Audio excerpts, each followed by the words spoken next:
There's an old Chinese saying, may you live in interesting times. No, it's not a blessing, it's a curse.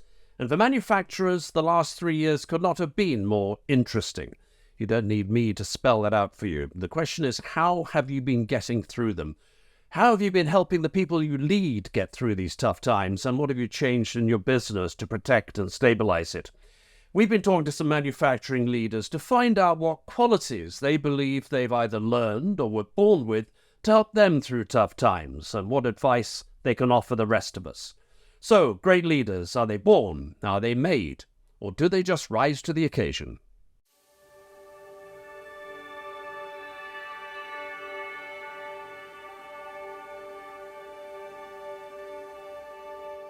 Hello there. As we all know, before 2020, times were reasonably calm. Interest rates were low, supply chains stable, global peace relatively calm.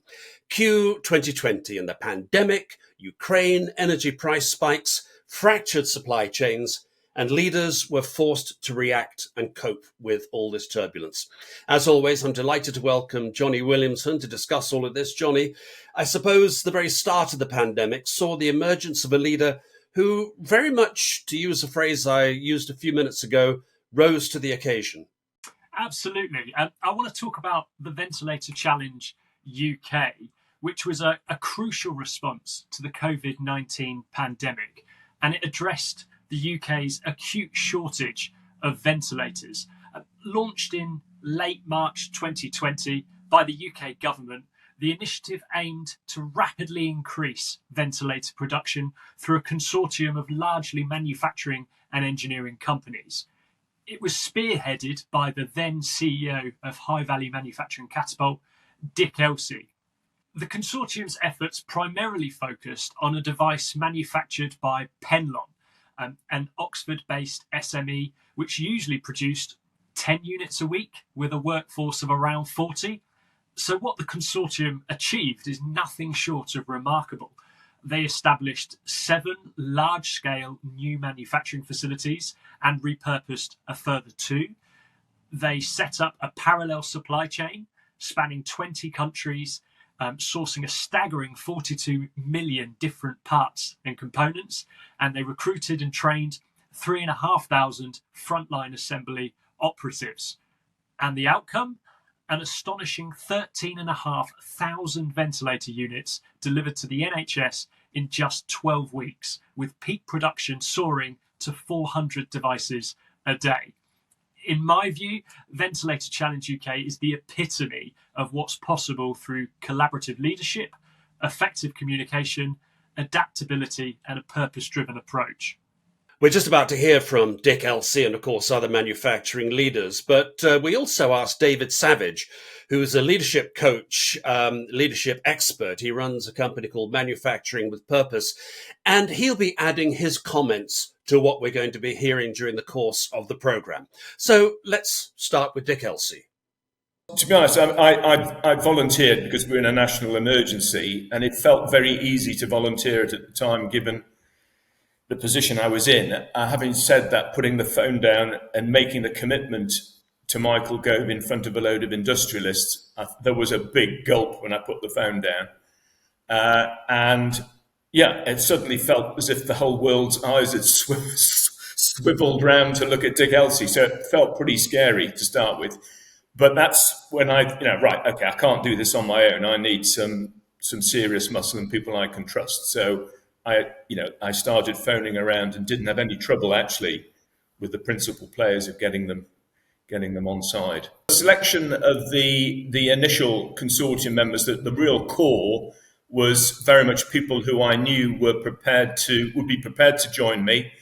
And there were lots of volunteers, but were there sufficient people who were prepared to take a personal and corporate risk in this endeavour? And basically, I needed the use of lots of heavy muscle resource, and I needed people to be able to commit to that without having to have committee meetings and all that sort of thing, because we just didn't have time to do that. So my shortlist was McLaren, Airbus, Ford, Siemens to kick off initially. But the fantastic thing was despite us being different industries, we had such a compelling common ground.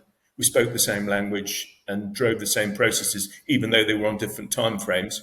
Aircraft taking a little bit longer than a Formula One car. What we couldn't source through regular channels, we said we'd find a way of getting it, and if we couldn't physically get it, we'd make it. So there was a pretty clear hierarchy, Yep. And the beauty was, of course, we had an awful lot of manufacturing muscle in terms of being able to make stuff, and particularly precision components. We had all the Formula One teams, which were, we call it front office or back officed by McLaren. So they acted as a portal to all the British Formula One teams. And bear in mind, they were all on, furlough or not doing anything. The workshops were shut. So we had access to a lot of top quality engineering resource and a lot of machining capability. Typical small bits precision. All the CNC machinery was just at our disposal. So we very quickly went through a bill of material. What can we buy, even though the channels were compromised, and what can we make? But we hit some real, to describe it, show-stopping roadblocks in that process, which honestly, even with the most optimistic outlook, we thought it would kill us. Just one example, there's a complicated circuit board and a screen on this device. And in order to maintain regulatory approval, we couldn't change the chipsets or anything like that. Otherwise, we'd have to go through a major regulatory approval process. One of the chips, an AMD processor, had gone out of production then 12 years ago. So entrepreneurial, who else uses it? Is it in a washing machine, a TV, DVD player? Let's go robbing parts. No, it's a medical device and obsolete. So we thought that was a killer, but the McLaren team, unstoppable, managed to persuade AMD to give them the chip mask, and they booked a fab facility, bearing in mind everything was in lockdown, in Israel, and for $6.8 million up front, which the Cabinet Office came up with in 24 hours. And they made the chip from scratch. Unbelievable, unbelievable. Dick Elsy with some quite remarkable stories there. Now, of course, the Ventilator Challenge was a huge success, but let's not forget that companies right across the manufacturing spectrum were affected by the pandemic and all the other crises that followed. So let's hear, Jonny, from somebody in a medium-sized company, Brompton Bicycles. Absolutely. The name that many of our viewers will be familiar with faced the difficult challenge of supply chains being constrained at the same time that demand was skyrocketing.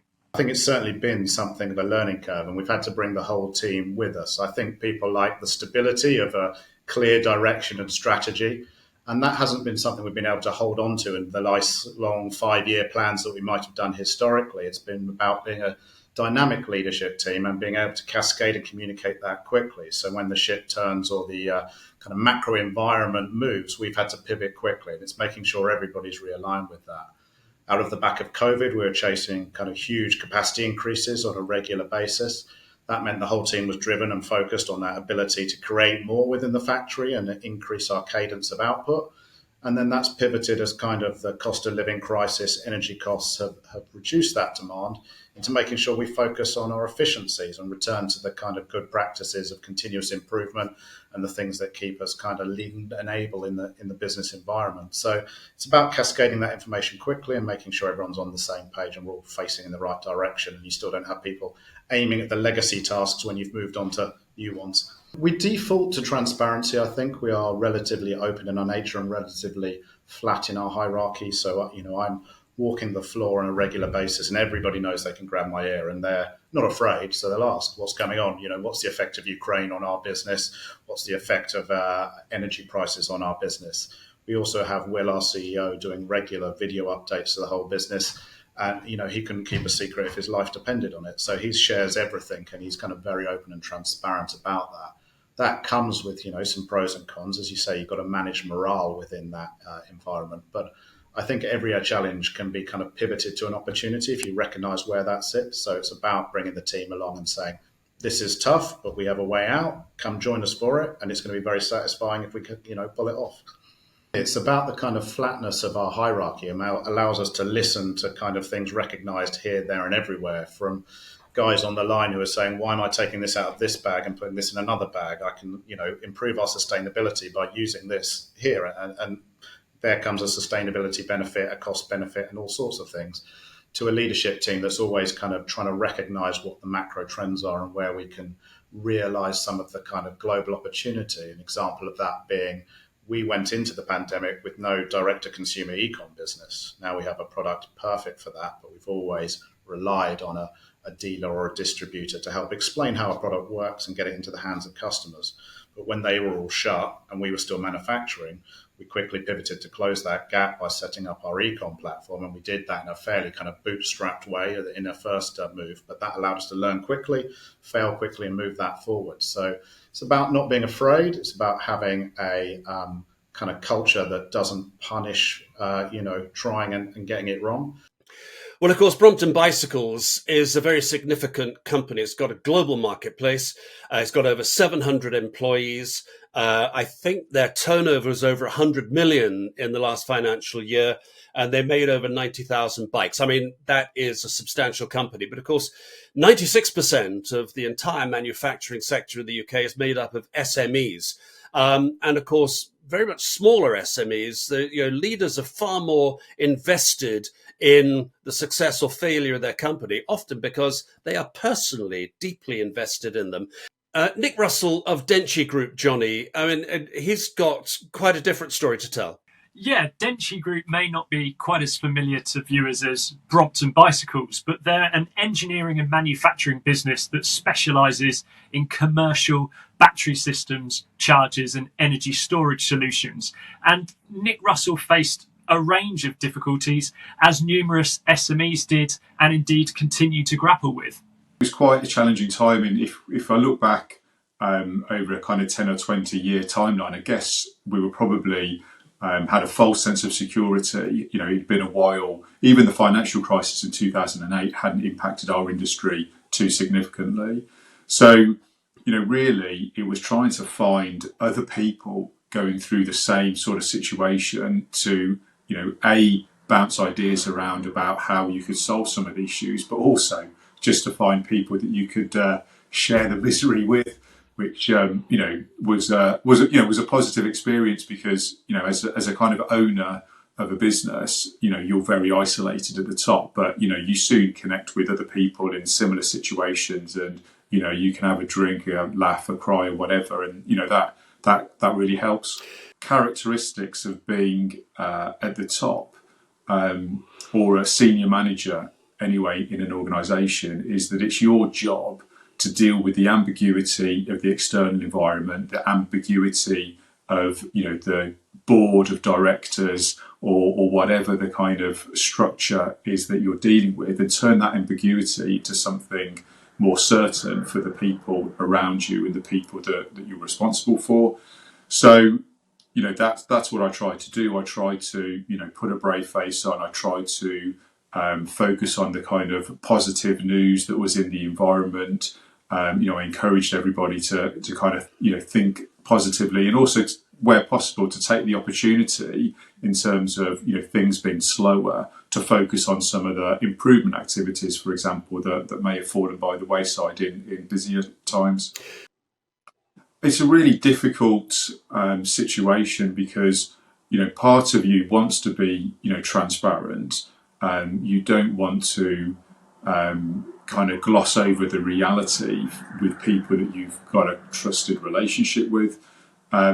But at times things became so serious that it would have become a self-defeating strategy, in that if you really bared all and really showed people what the real kind of risks were to the organisation, the potential would have been for people to start looking for other jobs, and you'd end up in this kind of vicious circle downward spiral, really. So it's a difficult balance, and I had to make some uncomfortable and pleasant choices that, from a kind of personal perspective, I didn't like. But sometimes you just have to do these things to survive.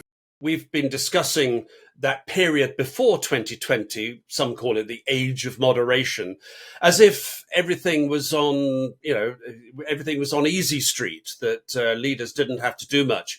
Nick Russell just said he found he was had a sense of false security during that time.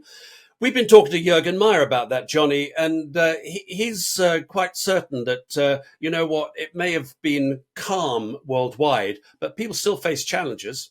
Yeah, Juergen Maier, people will be familiar with, headed up Siemens UK from 2014 to 2019, led the government's and industry-led Made Smarter review, heavily involved with Digital Catapult, and is now leading Labour's review of transport and rail infrastructure. But as Juergen Maier told us, being a leader means navigating through a spectrum of challenges where no one day is entirely devoid of difficulties. Well, believe me, that I had some rough and tumble and tough times in Siemens too. You don't become a leader unless you're able to build some resilience and experience some of those tough times. I remember one of mine having to close a factory in Birmingham. Where those sorts of jobs were much appreciated, and so you have to experience the tough times. Now, look, I'll be honest with you. I hadn't experienced anything quite like the manufacturing and indeed the whole business community has been through over the last 5 years. I mean, and it's just been one thing after the next, hasn't it? We don't need to list them all, but it sort of seemed to start with Brexit, hit COVID, energy crisis, no staff availability. I mean, it's just unbelievable. Now, look, I think in those tough times, there are a few leadership skills you can apply. And the sort of two that I would particularly point to is, in my view, it was always when things got really tough, when things were going fast, when things were so difficult, I always felt it was time for leaders to slow down. So, in fast, difficult times, slow down, think, be cautious. Of course, you sometimes are just caught and you have to make a fast decision, but generally, an environment of we can manage this, we can get through this, have some optimism that in the end we will be fine, we will find a way through these difficult times. So I think that would be one thing. And the other thing I think is to provide a safer environment for people as you possibly can. Now, look, that might not always be possible, but to say, look, we're going to do the right things in this company. We're going to be responsible, and I think, for example, of the last few years, I think the national conversation has got very difficult on this so-called woke agenda. I think people of my community, the LGBT community, have felt under attack. I think particularly the trans community have. It's been horrible. So therefore, in your company, to say to people, in this company, we don't have those type of divisive debates. This is inclusive. You're safe. Everybody is welcome. And I think people really value that when the going gets tough. Indeed, one of our key objectives was to make us more open and attractive to a broader skill set from the UK skills market. We were actually largely excluding ourselves from, dare I say, lots of women who might want to work for our company, people from the LGBT community, people with disabilities, would probably not have thought about applying to Siemens. And I hope today the legacy I left means many more people do. Did I meet any resistance? Of course. There was people within Siemens, usually in the middle management layer, that said things like, why are we supporting Pride? I mean, it's just not our priority, is it? We need to fix these problems and make sure we're making our EBITDA this month. Of course, I hit that sort of resistance, but that's where it takes leadership. It takes time. You bring people on board, and ultimately, I think most people saw that long term, this was the right thing to do, both societally, but also for ultimately a better and more inclusive workforce, better decisions, faster innovation, and better business outcomes. Juergen Maier being very clear there that inclusiveness is absolutely vital if the manufacturing sector is going to make the best of itself for the country. And I think our next guest, Jonny, really speaks to that. Yes, Nick. Kirsty Davis-Chinook leads Professional Polishing Services, an SME based in the West Midlands. Kirsty is an exemplar in the Manufacturers Top 100 and a finalist for Businesswoman of the Year 2023. This year saw her launch the successful Woman in Industry podcast and the Women with Metal conference. And she agrees that an inclusive approach is vital, whether you're a large global corporate or a small or medium-sized business.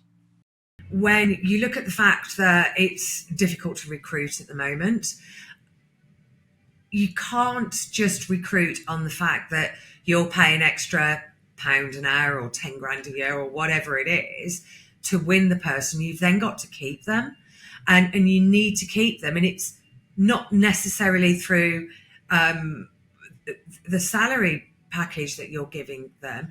It's the other things that are important to them.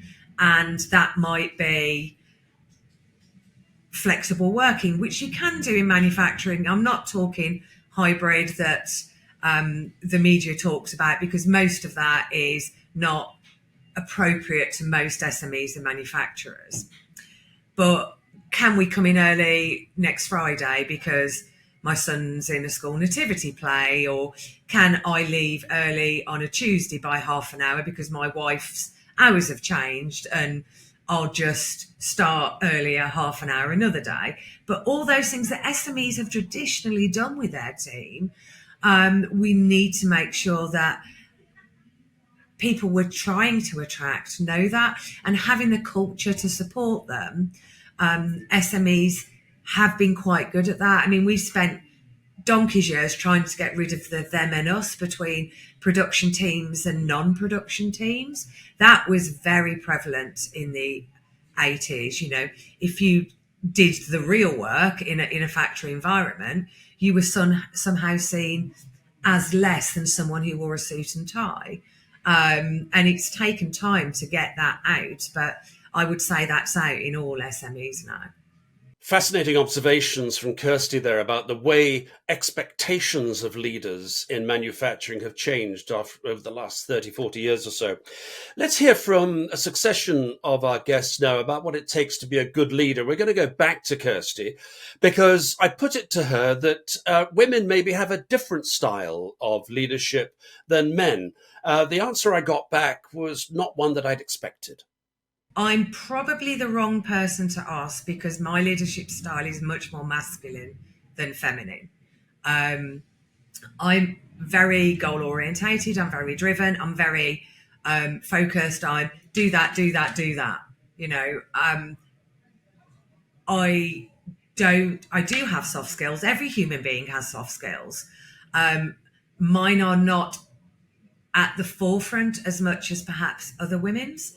So and that's going to be a mix of my own personality and the fact I've been doing this for 35 years, predominantly dealing with men, you know, and you rub off on people. So whilst I was learning, I would have seen those type of interactions and consciously or unconsciously emulated them. But yeah, I think there is a difference. But I know some really great men who are leaders who use soft skills a lot more than I do. And that's, again, their personality. And some of it is done for them to try and stand out and work in a different way than perhaps their predecessors did, to try and change the culture for the better within their organisations. And it's great to see some really, you know, respected women that stay true to themselves, that they will dress how they want to dress, they will use the skills that they want to use. You know, I'm a product of the 80s, so as well as the shoulder pads, we had to put on a mask and a persona, but we had to do that whether we were working in banking in the city or in manufacturing. It was done. And don't get me wrong, this was not only women doing that. All the men were doing the same, and we have to behave like that to be accepted. And it wouldn't necessarily have been their natural personality coming through. We were all put in boxes, and we all put ourselves in boxes. And I think now it's a lot more accepted that people are individuals, and they can perform in the role that best suits them and their team. Whereas 35 years ago, that didn't work. I might not have been the greatest engineer in my time, but the things I was good at was leading programs and leading people. So I drew on those resources about giving people the compelling purpose, which is pretty self-evident, keeping them motivated to say there's a route through all of this, even though, as I could describe to you, like the chipset, I honestly thought we were bust at that point. But the team didn't want to give up because we were pushing so hard. Interestingly, there was a lot of very senior people involved in that process, top leaders, and no surprise that many of us lost our way occasionally. It all became a bit too much. So a big part of my job was being there for them, being a coach. Often, even just a 10-minute conversation was enough to fix things. And, we were doing this late into the night. I mean, we were working till way past midnight, most nights taking calls, organising stuff, and then we're all up at 4 o'clock in the morning back on again. So it was pretty grueling. But the leadership bits, bringing people along with you and giving them the vision and the purpose, and creating the no ego shared endeavour culture. In fact, it was right at the outset. My first words were rule 1, no egos. I'm not having any egos around the table. So there was a careful selection in that process. Of course, I chose people who I knew were low ego types. And that was an absolute fundamental critical success factor, that there was never any egos displayed. There was never any blame. So if something went wrong, and we had to empower people to do some extraordinary things, and I like the chipset I just described, and sometimes those things would go wrong, and it wasn't because of lack of effort. It just, shit happens, especially in that sort of environment when you're taking huge risks. And whenever there was a problem like that, it instantly became a team problem. So it was a shared issue. So creating that environment where nobody was pointing the finger, we were on it like a rash. If there was a constraint or a problem, it was a shared thing. And so a key part of my job was to create that environment and make sure we had the resources and pulled the right sort of people in. Well, I think there's probably 2 or even 3 things that come together to make such things possible. I think one is sometimes just timing, and where you are, and certainly sort of towards the let's say the last 10 years of my 30+ year career with Siemens, I think the world was moving into a direction of my style of leadership. The world before had been in let's call it a more authoritarian, some sort of call it alpha male type of leadership that was prevalent within Siemens and did achieve results. And it was recognized that, we needed a more inclusive, a more diverse, call it a more sensing, maybe call it a more leading from behind type of style of leadership, and I suited that. And then the other thing is, I just developed a real passion both for my company in terms of its purpose and the amazing things that were possible, and I wanted more of that to be possible. And at the same time, I had a passion and a fascination with why at one end, the UK was so damn good at engineering, innovation, and manufacturing, yet as a country at large, it was relatively unappreciated and unrecognized in terms of the contribution it made to the economy and society. And I just built a passion to want to influence that. I completely agree with Juergen that people want an inclusive environment. And I also know that, we have gone through a cost of living crisis. We've gone through a really difficult, economically turbulent time. And in those times, people's need for security and stability is higher. And in that state of mind, suddenly the old, what I'm paid is becoming a bigger factor. And people are also wanting to come to a job where they can do right by their families, by their homes. They're going to talk about the money thing. And I think, pre-COVID, it was about, people, planet, profit, it was becoming that ranking.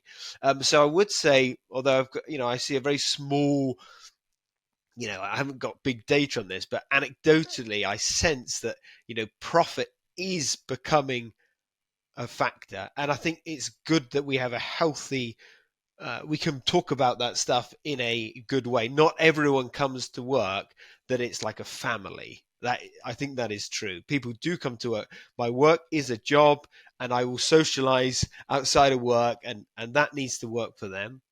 But what I disagree is that business needs to then become the thing we've really worked hard to move away from, where it's like it's just the numbers, and we know it's not making the world any better. It's just making a very thin slice of wealth in terms of pound signs is going up, and every other aspect of life, our well-being, our enjoyment, our sense of relationships, our balance with family life, is going all in the wrong direction. And that is not true wealth. True wealth is freedom and how we use our discretionary time. And if you want to be at work long hours and you're being fulfilled and that works for you, that is great, but it's not going to work for everyone. And we should be okay embracing that and finding a work environment where everyone really can express their full self, because that is good for business. That's just, the bottom line is that is good for business. When people bring all their energy into it and they really believe in what they're doing, boy, they have so much energy that they can achieve, and they can inspire others to achieve to the highest level. Well, that's a great aspiration that David describes there. But to look on the gloomy side of British business generally, and we're not talking necessarily about manufacturing here, but business generally, I saw one report, Jonny, that said that poor management costs the UK £84 billion a year. And that's, as I say, it's not just about leadership. That's right the way through the spectrum. So actually getting this right at every level is important. This is not just about leaders at the top being efficient. It's about leadership at every level. Yes, quite. And transitioning into management at any level is a significant career milestone. However, the data suggests that the vast majority of new managers feel unprepared for their new roles. Often they're lacking two fundamental aspects: adequate training, especially around the people management side, plus support from more experienced leaders and mentors. So as a result, we have a generation of managers and team leaders and supervisors feeling unsupported, isolated, and lacking self-confidence. Traditional training programs have focused heavily more on the technical processes and maybe task-oriented skills. And this is particularly true in manufacturing, where there's such a strong emphasis on meeting specific targets and achieving measurable outcomes. That the development of interpersonal skills and relationship building frequently gets overlooked is to our detriment, says Brompton's Paul Williams.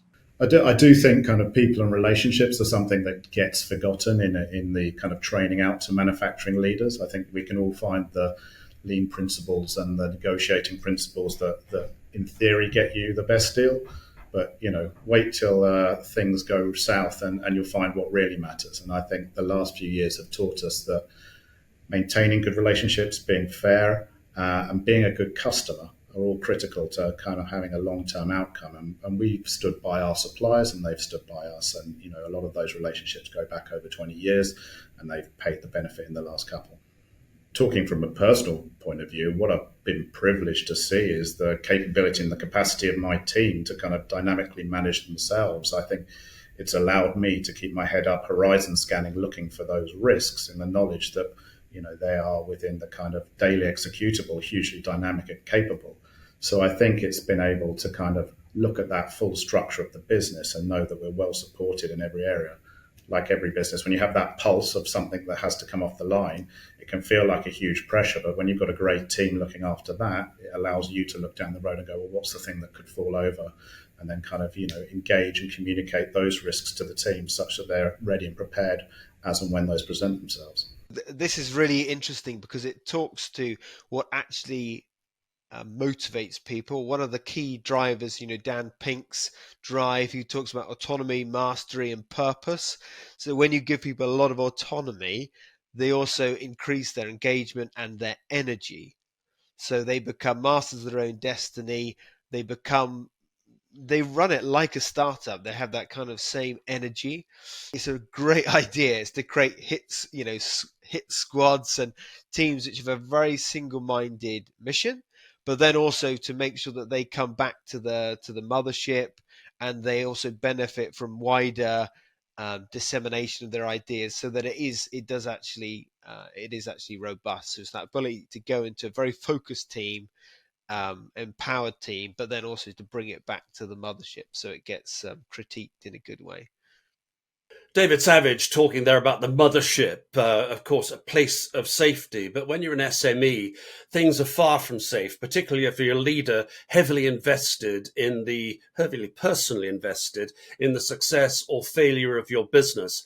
I pay tribute to Nick Russell of the Dentsu Group because he opened his heart to us about what it felt like to be in a very difficult time, as we have been over the last 3 years, and some would say continue to be so, and have to deal with that as a leader. Where I sit today, I don't kind of regret the choices that I've made in terms of taking on risk. I think it has impacted me to some extent in terms of what my risk appetite going forward is. But I think that's partly because of an age thing as well. So, I've turned 50 recently. So I do need to make sure that the kind of future is secure from a kind of personal family level. Whereas previously I was willing to, remortgage the house to the hilt and gamble everything. So I'm probably not going to continue down that vein. But, time's a great healer. And I've noticed over the past, sort of 6 months that I am feeling a lot more optimistic about things. I am looking at other opportunities, because it's still a very exciting environment, particularly with the whole kind of transition to net zero, electrification. There's lots of opportunities out there for new and different businesses and business models. So, Nick Russell with a story that's going to be familiar to so many manufacturing leaders in the SME space. People who got to make the payroll, who put their personal finances at risk. And he says his appetite for risk is diminishing somewhat as he gets a bit older. Now, that begs a huge question because, as we very well know, in the UK manufacturing sector, there's actually a bit of an age trough. There was a period of 20, 30 years where fewer people than we were hoped for came into manufacturing. And that means that there's not a sort of middle age spread. We've got a lot of older people in manufacturing and a lot of younger people. And perhaps Nick Russell is indicative of people getting older and feeling less ready to take a risk. Now, that does beg a question also about our economy generally, because some would say that actually the UK is too risk averse, and that's holding our economy back. That certainly seems to be the perception, Nick, and whether it's true or not is almost immaterial if that perception persists. Just this morning, we saw reports that the Nasdaq is on the hunt for more UK firms to invest in the US, and the commentary along with that report suggested that it was because UK investors are seen internationally as being too risk averse. And that's something that Dick Elsy agrees with. If I take a look at the UK, I think it's a lack of willingness to take risks, actually. I think, generally speaking, Brits in manufacturing are quite conservative, and it's been conservative for a long time, and it feels safe not to take risks. I'm doing that with some of my other work now as a non-exec director, is actually giving people more permission to take risks when they haven't been, because it slows things down so much. Indecision, it's not willful indecision, it's just acceptance of constraints. We can't go anywhere else because that's been our supplier for such a long time, or we can't risk the quality by going somewhere else. There's too many reasons not to do things. And I think it is exaggerated somewhat in the UK, and it's a fear about taking risk. And that the biggest lesson of all out of the ventilator thing is you got to take risks, because if you don't take risks, you can't deliver. So we took a lot of risks. But the interesting analysis is, because you would say, well, of course, if you're taking risks, you end up falling flat on your face. Or you end up spending a shed load of extra money because you're taking risks and you might not pay off. The opposite was true. In fact, by taking risks, we did ultimately deliver. And by taking risks and doing things quickly, we spent less than we expected. So these ventilators were delivered for about 10 grand a time. Bearing in mind they were made from scratch, from an incredible array of supply chain, including self-made chipsets, for 10 grand, and a standard intensive care ventilator is about 19 grand. So it wasn't as if we hosed money at it, but we just pushed hard. And I think there's a perception that by taking risks, you expose timing risk, you expose financial risk. Actually, the opposite was true, because you get focused on delivery and constraint removal, everything else falls into place. I think it was really important, that comment from Dick Elsy about the need for taking risks, and perhaps stereotyping. We can be quite ponderous and think things through and be very aware of what could go wrong, and that's something which I would say is worth looking at, and what we can do to foster a culture of taking calculated risk so that we can take on exciting projects. Because fundamentally, what stimulates engineers is challenge, like kind of the impossible. So whilst we talk about smart goals and being realistic, we also love that stepping into the complete unknown, and that is something to foster. I think that entrepreneurial, the path-finding, risk-taking energy, which must be done in a good way, and which must bring people along.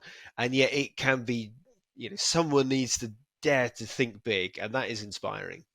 Which brings us back to the question I asked at the start of the programme. Are great leaders born? Are they made? Or do they just rise to the occasion? Let's find out from our guests what they think. Do you acquire leadership skills, or are they kind of like wired into you? I think there's a bit of both, to be honest. I think there are some people who are natural leaders and then benefit from good mentoring, good exposure. Some people are born that way and wired that way, and I happen to choose people who I knew were like that. I know it's quite a bit of a mistake to hire people in your own image, but this was a job that needed doing. So I had to have people who I knew we thought alike. So I think those skills are wired into people, and then probably realised through experience, people grabbing experience. Take a look at the people around the table. We'd all be natural leaders, but had grabbed any opportunity through our careers to lead something and get stuck in and make a difference. So very similar-minded people, wired the same way. To be completely honest, I think it is a bit of both. And I think there are some people who do have a resilience which is quite, can be based on a lot of stuff from early childhood, and ability to perhaps to be able to take weight and strain, which other people find really difficult. And there's also a component which is definitely learned and practiced and shaped, and where you bring focus and attention, you can gain those. I would say that that ability to withstand, for example, criticism. That's something you can learn to work with that. And some people just really don't give a damn. I don't think they've worked at that. They don't give a damn. And that can, in the right context, be a really useful quality when perhaps you're forging a new path and you won't have the majority backing you, and yet that is still the right thing to do. I think the experience and learning and growing into them is the biggest contributor. If I look back at how I was as a leader 20 years ago, completely different to how I am now. I'm a lot more considered. I've never been a calm, quiet person at all. But I'm a lot more considered in how I do things now, particularly when it comes to leadership skills, rather than the reactive than I would have been 20 years ago. It's almost that sort of, you develop a pause in your brain. You're up to your eyes running around and somebody needs you. Me 20 years ago would have been, what now? Whereas now it's, take a breath. How can I help? And just learning that. And that just comes with experience and falling on your nose a few times and doing it wrong and learning from those mistakes. If you would have had this conversation with me 20 years ago, I think it would have sounded very different. I've learned so much in 20 years, particularly about responsible and inclusive leadership. So I would say 90% of what we've talked about today has been learned, built on experience. So absolutely. And very important is leadership styles, what you apply, it changes all the time. So leadership has to be learned because you have to change with the times and you have to stay relevant and apply what is working today, and very importantly, what the future holds. As we might have expected, Jonny, no clear answer emerging there, obviously, for different people, different leaders, different ways of becoming great leaders apply. What are your thoughts? Sum up what we've heard from our guests today. Well, leadership is the backbone of success in the manufacturing sector, and indeed any sector. In the past, leaders focused primarily on optimizing production processes and ensuring operational efficiency. Today, the role has evolved to encompass a much broader spectrum of responsibilities. The role of leaders has transformed from the traditional top-down management to being agile collaborators, fostering a culture of innovation and addressing our great sustainability challenges. Leaders today need to cultivate a culture where creativity can flourish, where employees feel motivated and empowered to be themselves and contribute their best. Successful leaders are those who understand the role is as much about managing resources and information as it is about managing people and relationships. And at the same time, uncertainty and disruption is the new constant.